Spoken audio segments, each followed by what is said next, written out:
اليمن هي مصنع النجوم. فيه لاعب يمني يلعب الآن مع يونايتد. السفاهة التي نشاهدها من بعض الدنيئين.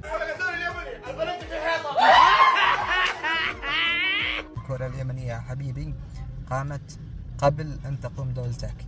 الشعب اليمني متثقف كرويا على الفطرة، لا بنية تحتية لديه، لا إمكانات.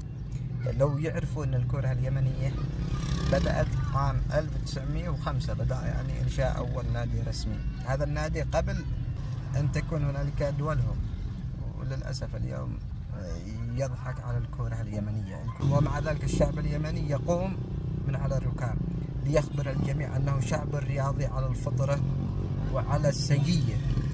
للأسف تعرف يا حبيبي أن فيه ثلاثة لاعبين في منتخب خليجي من قريتي، من عزلتي، ما بالك باليمن كلها. اليمن هي مصنع النجوم. فيه لاعب يمني يلعب الآن مع يونايتد، وللأسف المنتخب اليمني أو الاتحاد لم يستدعي هذا اللاعب. اليمن مليئة بالمواهب على الفطرة، على السجية.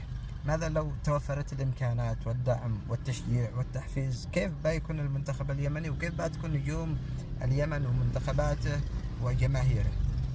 فنحن لسنا أقل، ولن نرضى أن أحد يعني يجي يتمازل بثقافتنا أو برياضتنا. نحن الظروف فقط هي التي أعاقتنا، وإلا فنحن فوق. نحن منبع الحضارة وأصل الحضارة. والسلام عليكم.